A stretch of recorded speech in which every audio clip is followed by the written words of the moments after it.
नमस्कार दोस्तों, अगर आप भी चेन्नई सुपर किंग्स और रॉयल चैलेंजर्स बेंगलुरु के बीच खेले गए टाटा आईपीएल 2026 के 11वें और एक और सबसे रोमांचक महामुकाबले का रोमांच देखने के बाद खुश हैं, तो हमारी इस वीडियो को एक लाइक जरूर कीजिएगा। आज के हमारी इस वीडियो का लाइक टारगेट सिर्फ 100 लाइक है, तो दिल से वीडियो को लाइक करना नहीं भूलिए। दोस्तों, आपको बता दें कि टाटा आईपीएल 2026 रोमांचक तरीके से आगे बढ़ता जा रहा है, जहां आज आईपीएल के 11वें महामुकाबले में आईपीएल क्रिकेट इतिहास की दो सबसे घातक टीमें एक दूसरे के आमने सामने थीं। जहां एक तरफ ऋतुराज गायकवाड़ की कप्तानी वाली चेन्नई सुपर किंग्स के सामने रजत पाटीदार की कप्तानी वाली रॉयल चैलेंजर्स बेंगलुरु की टीम मौजूद थी। जहां मुकाबले की शुरुआत में बेंगलुरु के चिन्नास्वामी क्रिकेट स्टेडियम में जब टॉस के लिए सिक्का उछाला गया तो सिक्का चेन्नई की टीम के पक्ष में गिरा और चेन्नई के कप्तान ऋतुराज गायकवाड़ ने टॉस जीतकर पहले गेंदबाजी करने का फैसला किया और बेंगलुरु की टीम को बल्लेबाजी का न्योता दिया था। इसके बाद बेंगलुरु की टीम बल्लेबाजी के लिए मैदान पर उतरी तो बेंगलुरु की तरफ से विराट कोहली और फिल सॉल्ट पारी की शुरुआत करने मैदान में उतरे, जहां इन दोनों के कंधों पर इस महत्वपूर्ण महामुकाबले में अपनी टीम को एक विस्फोटक ओपनिंग शुरुआत दिलाने की बड़ी जिम्मेदारी थी। तो वहीं चेन्नई सुपर किंग्स की तरफ से पहला ओवर खलील अहमद लेकर आए, जहां इस ओवर में 2 बड़े झटके बेंगलुरु की टीम को लगते हुए बचे। हालांकि इस ओवर से 5 रन आए, जहां चेन्नई के गेंदबाजों ने मुकाबले की शुरुआत बेहद शानदार अंदाज में की थी, जिससे आरसीबी के बल्लेबाज शुरुआत से ही दबाव में नजर आ रहे थे। तीसरे ओवर में जब खलील अहमद गेंदबाजी करने आए तब विराट कोहली ने बड़ा शॉट खेलने की कोशिश की। ओवर की तीसरी गेंद पर उन्होंने शॉट तो लगाया, लेकिन मिड ऑन के पीछे दौड़ते हुए शिवम दुबे कैच लेने पहुंचे। गेंद उनके हाथों में आई जरूर, मगर शरीर से लगकर नीचे गिर गई। इस तरह विराट कोहली को तीसरे ओवर में एक और बड़ा जीवनदान मिल गया। 3 ओवर के बाद टीम का स्कोर सिर्फ 17 रन था। चेन्नई की कसी हुई गेंदबाजी के चलते बेंगलुरु के बल्लेबाजों पर साफ दबाव दिखाई दे रहा था और कप्तान भी अपने गेंदबाजों के प्रदर्शन से संतुष्ट नजर आ रहे थे। चौथे ओवर में मैट हेनरी गेंदबाजी करने आए और यहीं से विराट कोहली ने अपना आक्रामक रूप दिखाना शुरू किया। ओवर की दूसरी गेंद पर उन्होंने शानदार टाइमिंग के साथ लंबा छक्का जड़ दिया, जो करीब 85 मीटर दूर जाकर गिरा। फिर उसी ओवर की 5वीं गेंद पर उन्होंने एक बेहतरीन चौका भी लगाया। देखते ही देखते टीम का स्कोर 33 रन तक पहुंच गया। विराट का ये अंदाज काफी प्रभावशाली था और उन्होंने मैच का रुख बदलने के संकेत दे दिए थे। 5वें ओवर में अंशुल कंबोज गेंदबाजी करने आए, जहां विराट ने दूसरी गेंद पर शानदार फुटवर्क दिखाते हुए चौका जड़ा। हालांकि अगली ही गेंद पर बड़ा शॉट खेलने की कोशिश में वो शिवम दुबे के हाथों कैच आउट हो गए। विराट कोहली ने 18 गेंदों ने 28 रन बनाकर टीम को मजबूत शुरुआत दी, लेकिन 37 रन के स्कोर पर आरसीबी को पहला झटका लग गया। इसके बाद देवदत्त पडिक्कल बल्लेबाजी के लिए मैदान पर आए। उसी ओवर की 5वीं गेंद पर फिल सॉल्ट ने भी एक शानदार चौका लगाकर स्कोर को आगे बढ़ाया और टीम को 5 ओवर में 43 रन तक पहुंचा दिया। अब पडिक्कल और सॉल्ट के बीच अच्छी साझेदारी बनती हुई नजर आ रही थी, लेकिन चेन्नई के गेंदबाज लगातार सटीक लाइन लेंथ से दबाव बनाए हुए थे। पावर प्ले के आखिरी 6ठे ओवर में फिर खलील अहमद गेंदबाजी करने आए, जहां सॉल्ट ने अंतिम गेंद पर शानदार पुल शॉट खेलते हुए चौका बटोर लिया। इस तरह 6 ओवर के बाद टीम का स्कोर 51 रन हो गया था। पावर प्ले आरसीबी के लिहाज से थोड़ा फीका रहा था और टीम उतनी तेज शुरुआत नहीं कर पाई थी। 7वें ओवर में अंशुल कंबोज गेंदबाजी करने आए, जहां तीसरी गेंद पर फिल सॉल्ट ने शानदार पुल शॉट लगाते हुए छक्का जड़ दिया। इसके बाद ओवर की 5वीं गेंद पर उन्होंने स्लोअर बॉल को अच्छे से पढ़ते हुए चौका भी बटोरा। देखते ही देखते 7 ओवर के बाद टीम का स्कोर 66 रन तक पहुंच गया। रन रेट भले ही ठीक ठाक था, लेकिन हालात देखकर लग रहा था कि आज बड़ा स्कोर बनाना आसान नहीं होगा। हालांकि फिल सॉल्ट क्रीज पर टिके हुए थे, जिससे उम्मीद बनी हुई थी कि स्कोर आगे बढ़ेगा। 8वें ओवर में चेन्नई के खतरनाक स्पिनर नूर अहमद गेंदबाजी करने आए। सॉल्ट ने ओवर की 4थी गेंद पर जोरदार स्लॉग स्वीप खेलते हुए शानदार छक्का लगाया। 8 ओवर के बाद टीम ने 1 विकेट खोकर 76 रन बना लिए थे।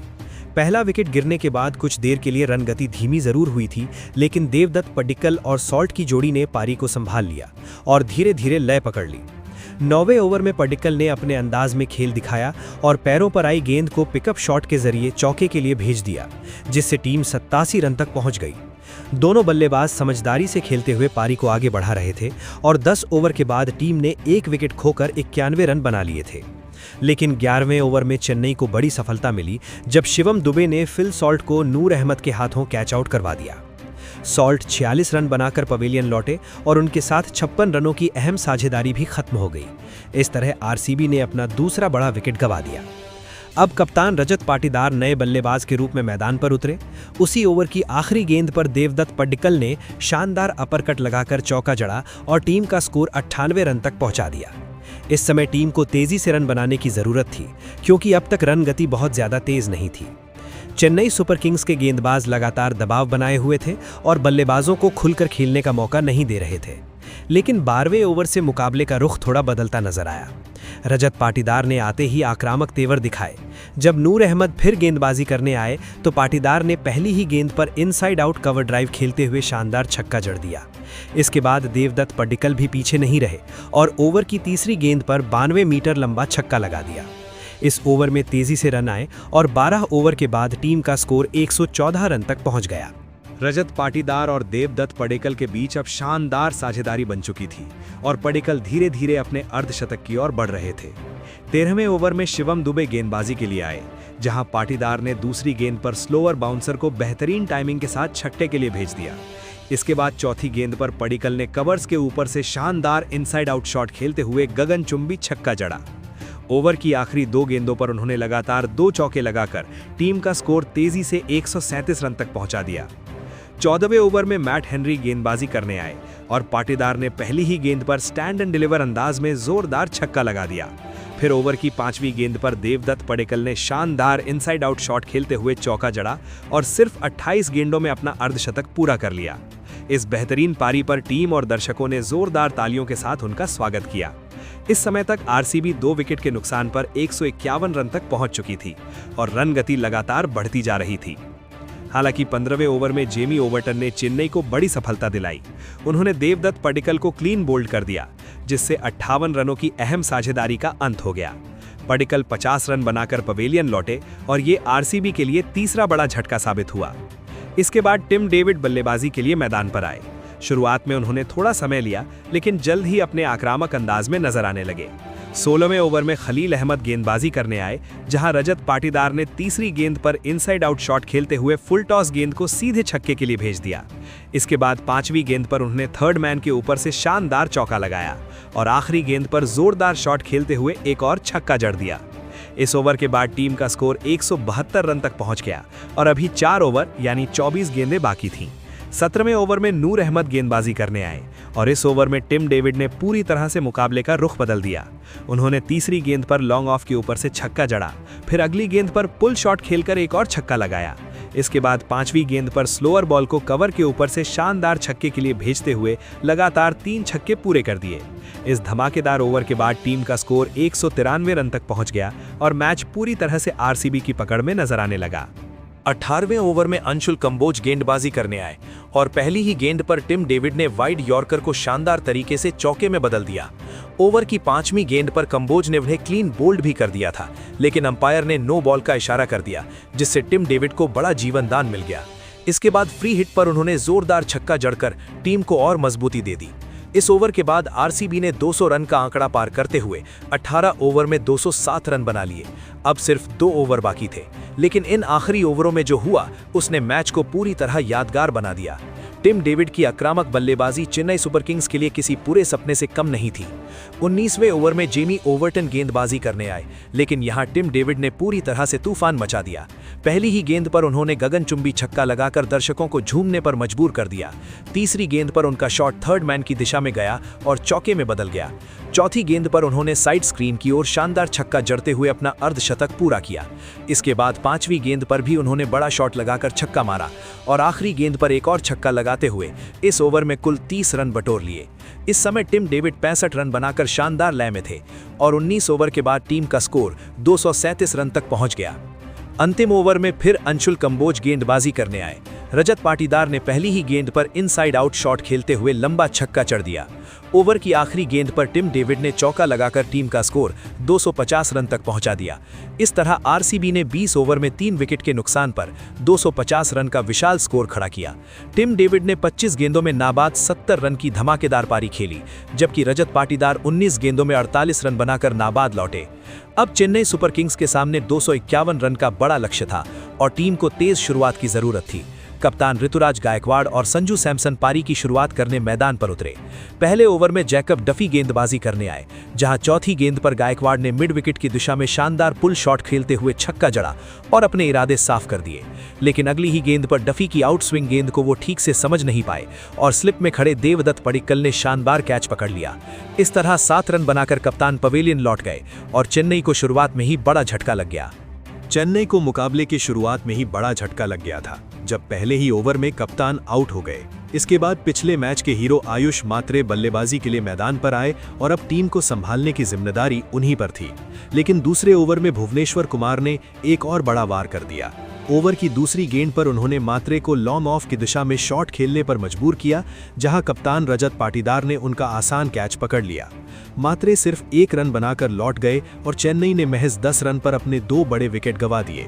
इसके बाद सरफराज खान बल्लेबाजी करने आए और आते ही उन्होंने आक्रामक अंदाज दिखाया। क्रीज पर कदम रखते ही उन्होंने अगली गेंद पर पॉइंट की दिशा में शानदार कट शॉट खेलते हुए चौका बटोर लिया। ओवर की आखिरी गेंद पर उन्होंने फिर बड़ा शॉट खेलने की कोशिश की, जिसमें गेंद बल्ले के किनारे से लगकर थर्ड मैन की दिशा में गई और एक और चौका मिल गया। इस तरह 2 ओवर के बाद टीम का स्कोर 18 रन हो गया था, लेकिन 2 अहम विकेट गिर चुके थे। तीसरे ओवर में जैकब डफी फिर से गेंदबाजी करने आए, जिन्होंने पहले ही ओवर में सफलता हासिल की थी। सरफराज ने दूसरी गेंद पर शानदार फ्लिक शॉट खेलकर गेंद को बाउंड्री के पार भेज दिया और 4 रन जुटाए। इसके बाद अगली ही गेंद पर संजू सैमसन, जो इस सीजन में अब तक खास फॉर्म में नहीं दिखे थे, ने भी अपना हाथ खोलते हुए स्क्वायर लेग की दिशा में जबरदस्त छक्का जड़ दिया। टीम का स्कोर तेजी से 30 रन तक पहुंच गया और लगने लगा कि चेन्नई वापसी की कोशिश कर रही है।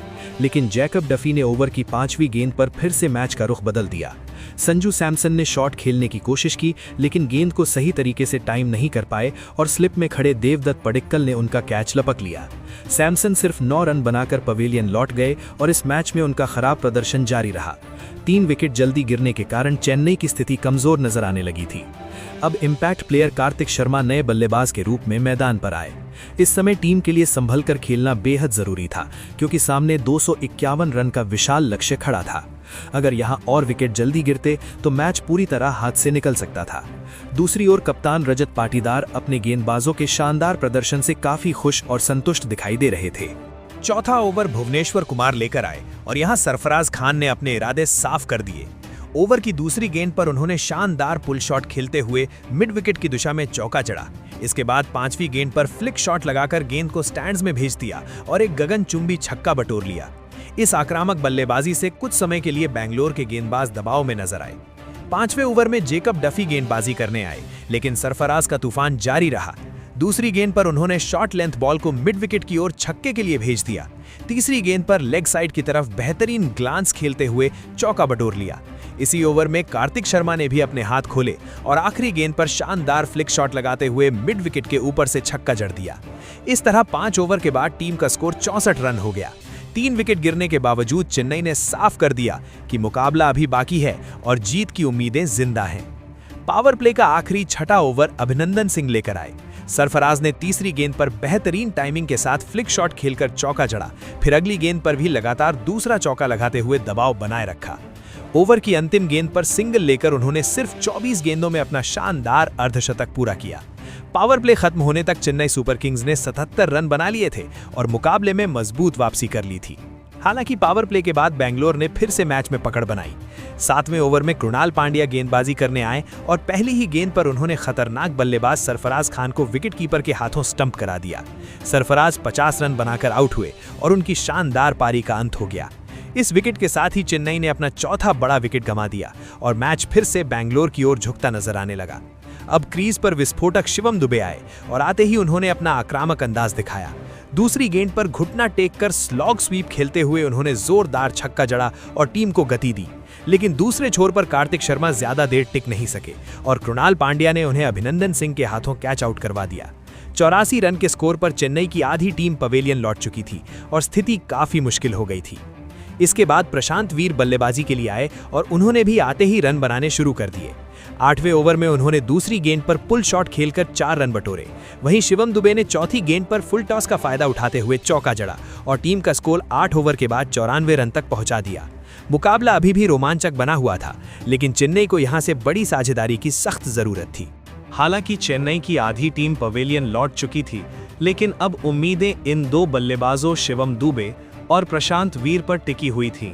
अगर ये दोनों संभल कर और समझदारी से खेलते तो टीम को मुकाबले में बनाए रख सकते थे। दूसरी ओर रजत पाटीदार के गेंदबाज शुरू से ही लगातार दबाव बनाए हुए थे और बल्लेबाजों को खुलकर खेलने का मौका नहीं दे रहे थे। 9वें ओवर में कृणाल पांड्या गेंदबाजी करने आए। प्रशांत वीर ने पहली ही गेंद पर ऑफ स्टंप के बाहर की गेंद को पॉइंट की दिशा में काटते हुए शानदार चौका बटोरा। ओवर की आखिरी गेंद पर शिवम दुबे ने शॉर्ट लेंथ गेंद पर पुल शॉट लगाने की कोशिश की, लेकिन टॉप एज लग गया और किस्मत से गेंद बाउंड्री के पार चली गई। इस तरह 9 ओवर के बाद चेन्नई का स्कोर 105 रन हो गया। रन तो बन रहे थे, लेकिन विकेट कम बचने की वजह से टीम पर दबाव साफ दिखाई दे रहा था। इस दबाव का फायदा उठाते हुए 10वें ओवर में अभिनंदन सिंह ने बड़ा झटका दिया। ओवर की 5वीं गेंद पर उन्होंने शिवम दुबे को जितेश शर्मा के हाथों कैच आउट करवा दिया। दुबे ने 18 रन की तेज पारी खेली, लेकिन अहम समय पर उनका विकेट गिरना चेन्नई के लिए भारी पड़ गया। अब 108 रन के स्कोर पर चेन्नई 6 विकेट गंवा चुकी थी और स्थिति काफी मुश्किल हो गई थी। नए बल्लेबाज के रूप में जेमी ओवरटन मैदान पर आए। 10 ओवर खत्म होने तक टीम सिर्फ 109 रन ही बना पाई थी, जबकि जीत के लिए अभी भी लगभग 150 रन की जरूरत थी। हालात को देखते हुए जेमी ओवरटन और प्रशांत वीर ने साझेदारी बनाने की कोशिश शुरू की। 11वें ओवर में स्पिनर सुयश शर्मा गेंदबाजी करने आए। जेमी ओवरटन ने तीसरी गेंद पर बेहतरीन कट शॉट खेलते हुए गेंद को बाउंड्री के पार भेज दिया और टीम का स्कोर 117 रन तक पहुंच गया। इसके बाद 12वें ओवर में जेमी ने अपना आक्रामक अंदाज दिखाया और रोमारियो शेफर्ड को निशाने पर लिया। पहली गेंद पर उन्होंने शॉर्ट बॉल को मिड विकेट की दिशा में पुल करते हुए छक्का जड़ा। अगली गेंद पर लॉफ्टेड शॉट खेलकर एक और छक्का लगाया।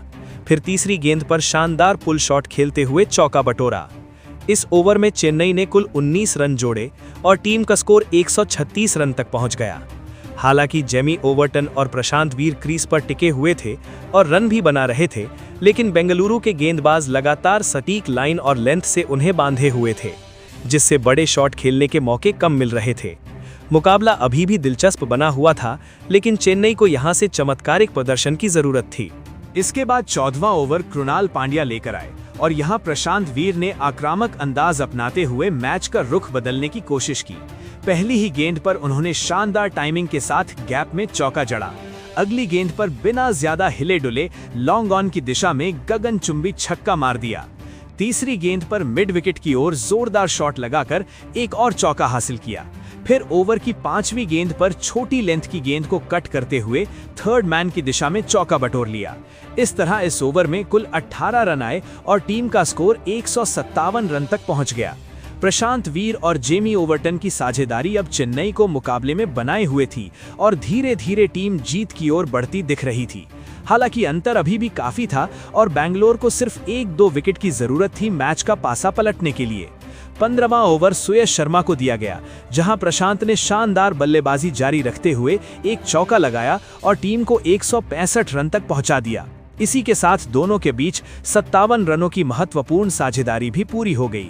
अब बैंगलोर को एक बड़े विकेट की तलाश थी और 16वां ओवर भुवनेश्वर कुमार को सौंपा गया। उन्होंने आते ही असर दिखाया और पहली ही गेंद पर प्रशांत वीर को गुड लेंथ डिलीवरी पर शॉट खेलने के लिए मजबूर किया। गेंद शॉर्ट कवर की दिशा में गई, जहां रजत पाटीदार ने आसान कैच पकड़ लिया। प्रशांत वीर 43 रन बनाकर आउट हो गए और उनकी 29 गेंदों की अहम पारी का अंत हुआ। इस विकेट के साथ चेन्नई ने अपना 7वां विकेट खो दिया और स्थिति और भी मुश्किल हो गई। अब नए बल्लेबाज के रूप में अंशुल कंबोज मैदान पर आए, जबकि दूसरे छोर पर जेमी ओवरटन टीम की आखिरी उम्मीद बने हुए थे। इसी ओवर की तीसरी गेंद पर जेमी ने कवर्स के ऊपर से लॉफ्टेड शॉट खेलते हुए चौका लगाया और टीम का स्कोर 16 ओवर के बाद 178 रन तक पहुंच गया। हालांकि एक छोटी साझेदारी बनती नजर आ रही थी, लेकिन 17वें ओवर में सुयश शर्मा ने जेमी ओवरटन को आउट कर बैंगलोर को बड़ी सफलता दिलाई। जेमी ने शॉट खेलने की कोशिश की, लेकिन गेंद हवा में चली गई और जेकब बैथिल ने उनका कैच पकड़ लिया। जेमी ओवरटन 37 रन बनाकर पवेलियन लौटे और चेन्नई को 8वां बड़ा झटका लगा। उन्होंने सिर्फ 16 गेंदों में तेज पारी खेली, लेकिन उन्हें दूसरे छोर से ज्यादा साथ नहीं मिला। अब नए बल्लेबाज के रूप में नूर अहमद क्रीज पर आए। टीम के पास सिर्फ 2 विकेट बचे थे और जीत अब काफी दूर नजर आने लगी थी। 17 ओवर के बाद चेन्नई का स्कोर 180 रन था, लेकिन हालात पूरी तरह बेंगलोर के पक्ष में झुक चुके थे। 18वां ओवर भुवनेश्वर कुमार लेकर आए और यहां नूर अहमद ने तीसरी गेंद पर बेहतरीन टाइमिंग का नमूना पेश किया। उन्होंने बिना ज्यादा ताकत लगाए गेंद को लॉफ्ट किया और शानदार छक्का जड़ दिया। हालांकि उनकी पारी ज्यादा लंबी नहीं चली और अंतिम ओवर में भुवनेश्वर कुमार की ही गेंद पर वो विराट कोहली के हाथों कैच आउट हो गए। विराट ने दाहिनी ओर दौड़ते हुए शानदार कैच लपका। इस विकेट के साथ ही चेन्नई का स्कोर 190 रन पर 9 विकेट हो गया। अब चेन्नई के पास सिर्फ 1 विकेट बचा था और जीत की उम्मीदें लगभग खत्म हो चुकी थीं। आखिरी बल्लेबाज के रूप में मैट हेनरी मैदान पर आए। 19वां ओवर जेकब डफी लेकर आए, जहां अंशुल कंबोज ने पहली ही गेंद पर बड़ा शॉट खेला। गेंद टॉप एज लेकर फाइन लेग की दिशा में गई और चौका मिल गया। इसके बाद 5वीं गेंद पर उन्होंने जबरदस्त पुल शॉट लगाते हुए छक्का जड़ दिया। इस ओवर के बाद टीम ने 200 रन का आंकड़ा पार करते हुए 204 रन बना लिए थे। हालांकि अभी भी 1 विकेट ही बचा था और मुकाबला पूरी तरह बेंगलोर के पक्ष में था। अंतिम 20वां ओवर अभिनंदन सिंह लेकर आए। ओवर की चौथी गेंद पर उन्होंने मैट हेनरी को फिल सॉल्ट के हाथों कैच आउट करवा दिया। हेनरी सिर्फ 2 रन बनाकर आउट हो गए और चेन्नई की पारी 204 रन पर सिमट गई। इस तरह रॉयल चैलेंजर्स बेंगलोर ने चेन्नई सुपर किंग्स को 43 रन से हराकर शानदार जीत दर्ज की।